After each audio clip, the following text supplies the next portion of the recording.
अब आ जाओ बच्चे क्वेश्चन नंबर 4 में, यहाँ ध्यान से देखो ये क्या बोल रहा है, x square is equal to 9 does not imply x is equal to 3। ठीक है, फिर बच्चे ये ट्रू हो गया, क्यों हो गया, फिर इसको ध्यान से देखो। देखो क्वेश्चन नंबर 4 और क्वेश्चन नंबर 3 में कंफ्यूज नहीं करना है हमें। देखो क्वेश्चन नंबर 3 क्या बोल रहा है, बोल रहा है कि एक्स स्क्वायर 9 के इक्वल है, this implies x is not equal to 3। ये हमारा फॉल्स है। ये बोल क्या रहा है कि अगर एक्स स्क्वायर 9 के इक्वल है तो एक्स 3 के इक्वल नहीं है। ये इम्प्लाई कर रहा है कि एक्स 3 के इक्वल नहीं है, बट यहाँ एक्स 3 के इक्वल है बिकॉज एक्स 3 का स्क्वायर भी 9 होता है, इसीलिए फॉल्स हो गया। अगर यहाँ पे लिखा होता ना x square is equal to 9 implies x is not equal to -3, तो भी ये फॉल्स हो जाता। ठीक है ना।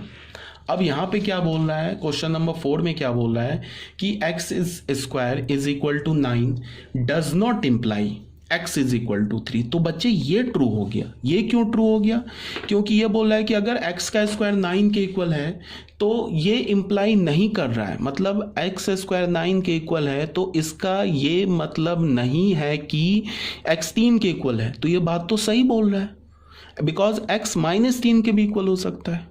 अगर तुमने x का वैल्यू -3 लिया तो भी तो उसका स्क्वायर 9 ही होगा। तो इसीलिए हमारा क्या हो गया, ये ट्रू हो गया। अब क्वेश्चन नंबर 5 में क्या है कि sin x is equal to 1 implies cos x is equal to 0। ये एक ट्रू स्टेटमेंट है। आप जब सेकेंड चैप्टर पढ़ोगे ना ट्रिग्नोमेट्रिक फंक्शन, तो उसमें आप ये पढ़ोगे कि साइन फंक्शन का, जैसे अभी तुमने ट्रिग्नोमेट्रिक रेशियोज पढ़ा था, अब हम लोग पढ़ेंगे ट्रिग्नोमेट्रिक फंक्शंस। तो तुम ये पढ़ोगे कि जहाँ जहाँ साइन 1 होता है वहाँ वहाँ कॉस 0 होता है। अभी फॉर टाइम बिंग तुम ऐसे ही याद रखो, साइन जहाँ जहाँ 1 होगा कॉस वहाँ वहाँ 0 होगा, और कॉस जहाँ जहाँ 0 होगा साइन वहाँ वहाँ 1 भी हो सकता है और -1 भी हो सकता है, दोनों वैल्यू हो सकता है। समझ में आ रहा है मैं क्या बोल रहा हूं।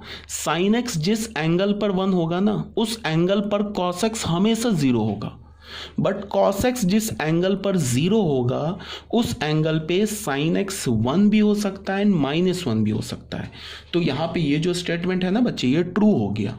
क्यों, क्योंकि ये क्या बोल रहा है कि sine x is equal to 1 implies cos x is equal to 0। It is correct. But cos x is equal to 0 implies sine x is equal to 1, ये फॉल्स है।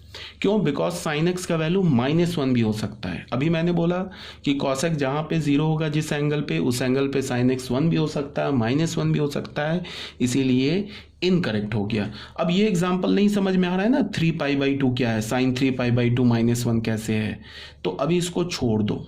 ठीक है, तुम खुद ही समझ जाओगे जब हम लोग ट्रिग्नोमेट्रिक फंक्शन चैप्टर पढ़ेंगे। ठीक है बच्चे, अब आ जाओ नोट नंबर 4 में। नोट नंबर 4 क्या बोल रहा है बच्चे, इसको थोड़ा ध्यान से देखो। सबसे पहली बात क्या है कि स्टेटमेंट हम किसे बोलते हैं, इसको जरा सुनो ध्यान से बच्चे, इसको थोड़ा ध्यान से देखो। 2 वर्ड मैंने बताया, एक वर्ड होता है इंग्लिश में और, और इसको, ये वर्ड है इंग्लिश का, इसको हम हिंदी में या बोलते हैं। क्या बोलते हैं, या। उसके बाद एक इंग्लिश का वर्ड है AND, इसको हम हिंदी में और बोलते हैं। ठीक है बच्चे, इस और इस और में कंफ्यूज हो जाते हैं।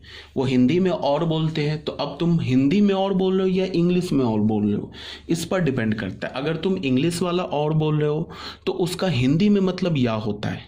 ठीक है, और अगर तुम हिंदी वाला और बोल रहे हो तो उसका इंग्लिश में मतलब एंड होता है। ठीक है ना।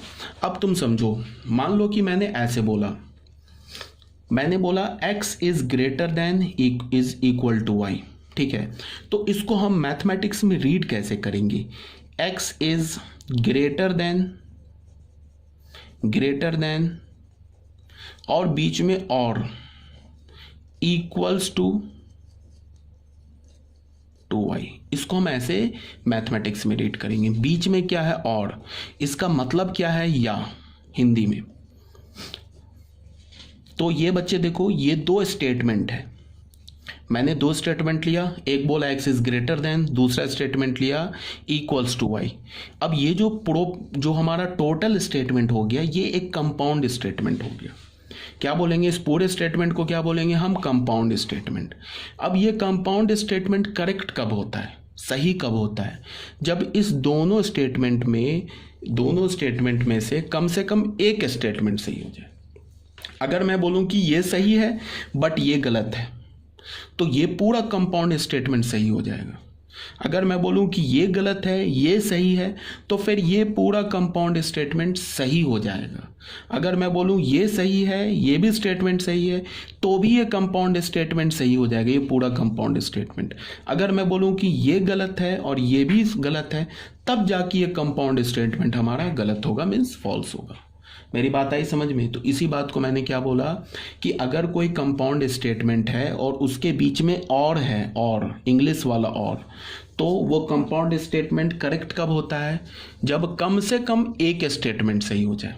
ये सही हो जाए ये गलत हो जाए तो ये पूरा लिखा करेक्ट हो जाएगा, ये गलत ये सही तो भी करेक्ट, दोनों सही तो भी करेक्ट, बट दोनों गलत तो ये गलत हो जाएगा। ठीक है, तो अब इसको हमने ऐसे लिखा। अगर मैंने बोला x is less than equal to y, तो इसको हम क्या बोलेंगे? x इज लेस देन और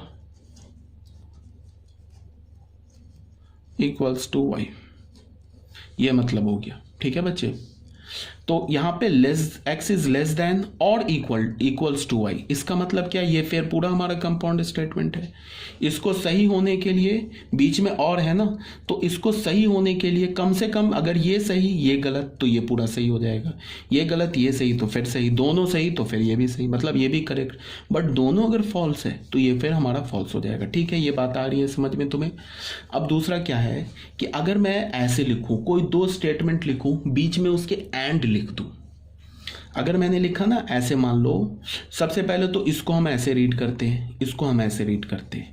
ये रीड कैसे करते हैं ये समझ जाओ। अगर मैंने लिखा ना x इज ग्रेटर देन, बच्ची ये नहीं देखना है, ये नहीं देखना आपको। ठीक है, x is greater then and, ये एंड है, हिंदी में इसका क्या मतलब होगा? और। x is greater then and x is, मान लो x is greater then y बोला and x is greater then z बोला। अब देखो इसका क्या मतलब है, ये पूरा स्टेटमेंट भी हमारा एक कंपाउंड स्टेटमेंट ही है। ठीक है, बट इस कंपाउंड स्टेटमेंट में बीच में एंड है, एंड, इसको हिंदी में क्या बोलेंगे? और।